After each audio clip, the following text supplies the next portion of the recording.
ہم اس مغالطے میں رہتے ہیں کہ ہمارے پاس ایمان ہے. ایمان نہیں ہے، ہمارے پاس عقیدہ ہے. عقیدہ موروثی طور پر مل گیا ہے والدین سے.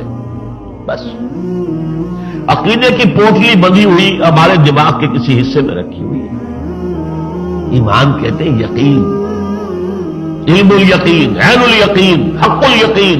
یقین وہ کنوکشن جس کے لیے انگریزی کا لفظ ہے. اپنے غریبانوں میں جھانکیے، کنوکشن ہے کہ اللہ مجھے دیکھ رہا ہے، میں اللہ کی پریزنس میں ہوں. ہے یقین. مرنے کے بعد جی اٹھنے کا یقین ہے. جنت اور دوزخ کا یقین ہے. یہ یقین ہے کہ اصل زندگی آخرت کی ہے. کہاں ہے؟ ہمارا حال ان لوگوں کا ہے جنہوں نے یہ کہا تھا ان نظن الا ظنا وما مستيقنين. ہمیں کچھ گمان سا تو ہوتا ہے جو محمد کہہ رہے ہیں کہ دوبارہ اٹھائے جائیں گے، بدلہ ملے گا، نیکی کا نیک بدلہ، برائی کی بری سزا ملے گی. تو بات تو معقول ہے. اس دنیا میں تو واقعی ہم دیکھتے ہیں کہ نیکوکار جو ہے وہ فاقے کر رہے ہوتے ہیں اور بدماش اور گنڈے عیش کر رہے ہوتے ہیں، اور یہاں کوئی بدلہ ہے ہی نہیں.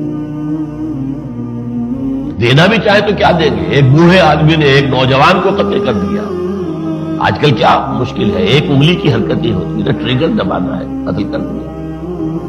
اب یہ بوڑھا آدمی پکڑا جائے، اس پر مقدمہ ثابت ہو، وکیلوں کی جرا سے بھی نکل جائے، جج بھی نہ خریدا جا سکے، اگر اس کو آپ پھانسی بھی چڑھا دیں تو کیا یہ اس کے جرم کے برابر ہے؟